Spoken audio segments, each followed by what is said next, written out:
Hello दोस्तों। ज्योति की अनकही जोत की सेकेंड एपिसोड मैं लेकर आई हूँ।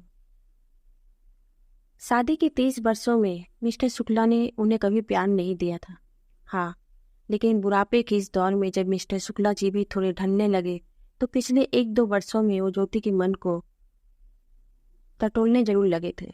जिस ज्योति में उसने सिर्फ कमी देखा था, अब वही आंखें ज्योति की खूबियाँ ढूंढने लगे थे।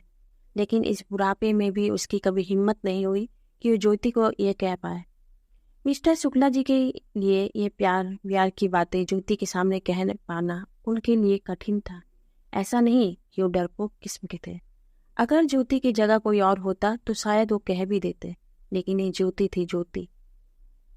उसकी साधारण नयन नक्श सांवले रंग वाली ज्योति, जो कुछ भी कर ले, कुछ भी पहन ले, बस मिस्टर शुक्ला जी की आंखों में कभी नहीं जचती थी। घर की गृहस्थी चलाने के लिए एक औरत की जरूरत होती थी। कभी कभी जो देह में अगन होती है, उसकी बस प्यास बनकर रह गई थी ज्योति। जन्म देने और बच्चे पालने के लिए एक औरत की जरूरत होती है, बस वही जरूरत थी ज्योति। सास ससुर रिश्ते नाते को जो बांधे वो जरूरत थी ज्योति। बस एक संपूर्ण जिम्मेदारी की जरूरत पड़ी तो थी ज्योति। मिस्टर शुक्ला जी के लिए बस यही थी ज्योति।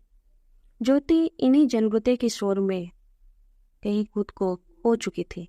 जवानी में जिस ज्योति का उपहास किया गया था, उससे इस उम्र में प्यार ये कैसे संभव हो सकता है। बस यही कारण था कि मिस्टर शुक्ला के जी पास अचानक से पूरी उम्र ढल जाने के बाद उसे 1-2 वर्षों में ज्योति से प्यार होने लगा था, और वो ये बात ज्योति को बताने में असमर्थ भी थे। एक प्रश्न उनके मन में अब कचोट रहा है कि क्या अगर वो बता पाते तो क्या ज्योति उसे माफ कर पाती। मिस्टर शुक्ला बोल भी न पाए अपने मन की बात, और ज्योति उन्हें छोड़कर चली गई थी।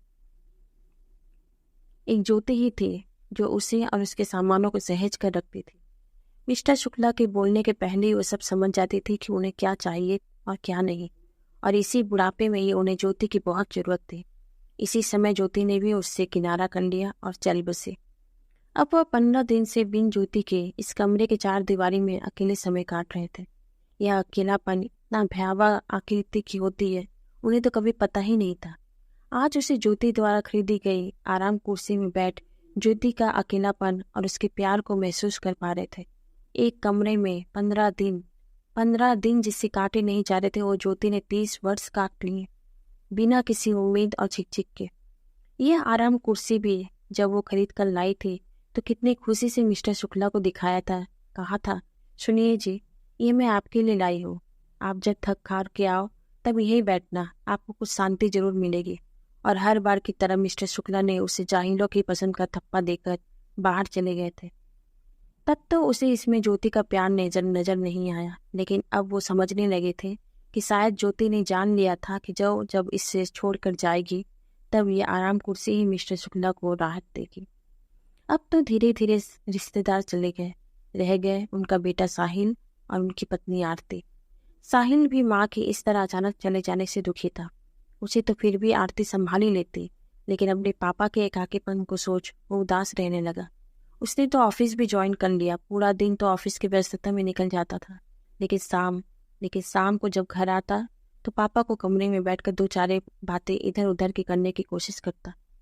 और एक दिन अपने पापा को उदास देखकर साहिल, पापा आप भी ऑफिस क्यों नहीं ज्वाइन कर लेते, कम से कम समय तो मिल जाएगा आपको, इस कमरे में अकेले पड़े रहते हैं। मिस्टर शुक्ला उदासी स्वर में, नहीं नहीं बेटा, मैं कुछ समय बाद ज्वाइन करूंगा। अभी मन से ज्योति का जाना शायद कबूल नहीं कर पा रहा हूँ। वैसे भी सारा जीवन मैं सिर्फ भाग दौड़ी करता रहा।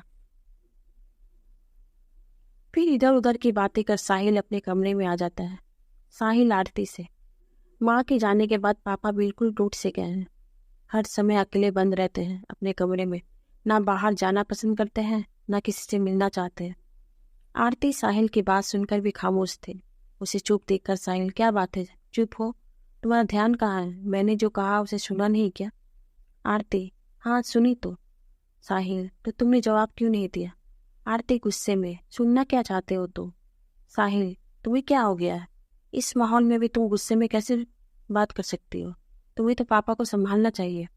आरती, साहिल, मैं जितना कर सकती हूँ करती हूँ, इससे ज़्यादा की उम्मीद मत रखना। तो जीते जीते तो उन्होंने कभी भी मम्मी जी को उनका हक नहीं दिया, वो सम्मान नहीं दिया, तो अब क्या दिखाना चाहते हैं मम्मी जी के जाने के बाद? साहिल गुस्से से, तुम होश में तो हो? क्या बके जा रही हो? तुमसे मम्मी ने कभी शिकायत की पापा के बारे में? नहीं ना, तो फिर ऐसा क्यों कह रही हो? आरती के चेहरे में भी नाराजगी के भाव उभरने लगे और थोड़ा जोर से बोलने का प्रयास करने लगे। मम्मी जी ने तो कभी नहीं कहा, लेकिन कहीं ना कहीं से पुरानी बातों का पता चल ही जाता है। वैसे भी मैं नई नहीं हूँ इस घर में, 3 साल होने को आए हैं मेरी शादी को। मम्मी जी के साथ मैंने भी गुजारा है कुछ वक्त। वैसे भी मम्मी जी को तुमसे ज़्यादा मैं समझने लगी थी। एक बहू का नहीं, उन्होंने एक बेटी का दर्जा दिया था मुझे। एक औरत होने के नाते भी मैं उनका सुनापन समझ सकती हूँ। तभी जोर से साहिल ने आरती को एक थप्पड़ जड़ दिया और अपने गाल पर हाथ रखते हुए आरती चिल्लाते हुए, साहिल मैं तुम्हारी माँ नहीं हूँ जो चुपचाप सब बर्दाश्त कर लूंगी, और हाँ, अपने पापा के नक्शे कदम पर चलने की तो कोशिश ही मत करना। आरती के इस तरह चिल्लाने से उसके बाद उस कमरे से ना तो साहिल की आवाज़ आई और ना ही आरती की। उन दोनों की बेटी दिया, जो अभी भी केवल 1 साल की थी, वो तो ये सबसे अनजान अपनी नींद के आगोश में थी। कोई जगह था और किसी के कानों तक ये थप्पड़ की गूंज पहुंची थी तो थे मिस्टर शुक्ला जी। कमरे अलग जरूर थे, लेकिन 2 कमरों के बीच जो दीवार थी, अपने कमरे में बैठ वो सब सुन रहे थे। आज साहिल ने जो थप्पड़ आरती को दिया, शायद ये थप्पड़ उनके लिए ही था। यह भी वो जानते थे, थप्पड़ मारने से या ऊंची आवाज में बोलने से करवा सच भी सच ही रहता है। मिस्टर शुक्ला भी जानते थे कि आरती ने जो भी कहा उसमें एक एक शब्दों में सच्चाई थी। अपने आराम कुर्सी में बैठ अपने आंखें मूंद साहिल की भावनाओं को समझने की कोशिश कर रहे थे मिस्टर शुक्ला। आरती को थप्पड़ मारकर साहिल उस सच से भागना चाहता था, और साहिल क्या वो अपनी माँ को नहीं पहचान पाया था? साहिल अपने मुंह से कैसे कहता आरती को कि उसे भी माँ के दुख का अंदाजा था। इतनी दफा तो उसने भी देखा था उसके पापा के बचाव में अपनी माँ को झूठ बोलते हुए।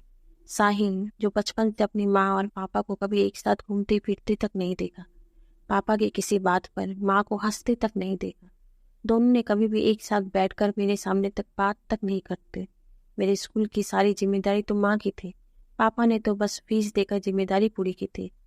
न साहिल दूसरों बच्चों की तरह था और न अपने पापा के साथ कभी टूर पर गया था। बचपन में तो उसकी माँ पापा की व्यस्तता का बहाना बना देती और खुद ही उसे कहीं आसपास घुमाने ले जाते। लेकिन जवानी आते आते साहिल भी बहुत कुछ समझ चुका था, लेकिन कभी भी ज्योति ने उसे अपने मुंह से कभी कुछ नहीं कहा। माँ की जुबान चुप जरूर थी, लेकिन आंखों को पढ़ना तो साहिल ने भी सीख लिया था। कितनी दफा पलकें भीगी होती थी और जुबान पर एक छोटी मुस्कुराहट। यह सब देखकर भी उसकी कभी हिम्मत नहीं होती थी कि वो माँ से कुछ पूछ पाए, क्योंकि सबके सामने माँ को साहिल ने खुशी खुशी अपनी जिम्मेदारी पूरी करते देखा था। सबके साथ कितने सलीके से पेश आती थी माँ। पापा के सामने भी तो माँ को कभी किसी बात पर लड़ते नहीं देखा था, कभी भी पापा पर गुस्सा करते नहीं देखा था। वो खुद पापा से कुछ पूछना चाहता था, लेकिन उसकी हिम्मत ही कभी नहीं हुई कि वो अपने पापा से कुछ पूछ पाए। और आज आरती भी तो वही कह ही रही थी जो वो बचपन से देखता आ रहा था। आरती की हर बात में सच्चाई थी, तब ये बात तो जानता था, फिर भी उसने उसे थप्पड़ मार दिया। इसीलिए शायद वो इसे थप्पड़ मारकर उसे झूठलाना चाहता था। अपने कमरे से निकलकर वो छत की तरफ चला गया। बहुत देर तक ना जाने ऊपर आसमान की तरफ देख टिमटिमाते तारे में वो बच्चे की तरह अपनी माँ को खोज रहा था। अपनी माँ के हक के लिए कभी ना बोल पाना, अपनी इस कायरता पर आज उसे शर्मिंदगी महसूस होने लगी। अपने पापा के सामने तो उसकी जुबान कभी नहीं चली, लेकिन जब से वो माँ को समझने लगा था, उसकी नित्य कोशिश यही रहती कि किस तरह वो खुद के अपनी माँ को खुश रख पाए, और इसकी कोशिश वो सर्वदा करते रहता। आज आरती की हिम्मत थी जो उसने माँ को समझा और उसके लिए 2 शब्द बोल पाई, वरना घर में आज तक किसी ने भी पापा के ऊपर कोई जवाब तक नहीं दिया था। माँ की जीते जी आरती ने भी उसे अपनी माँ का ही सम्मान दिया था। आरती की छोटी से छोटी बात का ख्याल रखना ज्योति अच्छी तरह से जानती थी, और साहिल को हमेशा कहती भी थी, आरती की आंखों में कभी आंसू मत देना साहिल। एक बेटी जब ब्याह कर आती है तो अपना सब कुछ मायके में छोड़ आती है। प्यार और विश्वास के साथ एक नए किरदार में उसके जीवन की दूसरी शुरुआत होती है। तुम्हारे लिए वो एक नए परिवार से जुड़ती है, तुम्हारे लिए इस नए परिवार के सुख दुख से वो जुड़ती है। इन सब से जुड़ने के बाद उसे अपने लिए कुछ नए सपने उसके आंखों में होते हैं, उनका ख्याल रखना अब तुम्हारी जिम्मेदारी है। दुख और सुख दोनों घड़ी में एक दूसरे के संभालते हुए भविष्य की ओर चलना। आरती के आत्मविश्वास की बागडोर अब तुम्हारे हाथ में है, उसे हमेशा बनाए रखना। साहिल को भी पता था कि माँ उससे क्या कहना चाहती थी, जो उसने खुद नहीं पाया वो मुझ में और आरती में चाहती थी। इसीलिए साहिल और आरती ने अपनी तरफ से वो प्यार और सम्मान हमेशा दिया जिस पर सिर्फ एक माँ का हक होता है।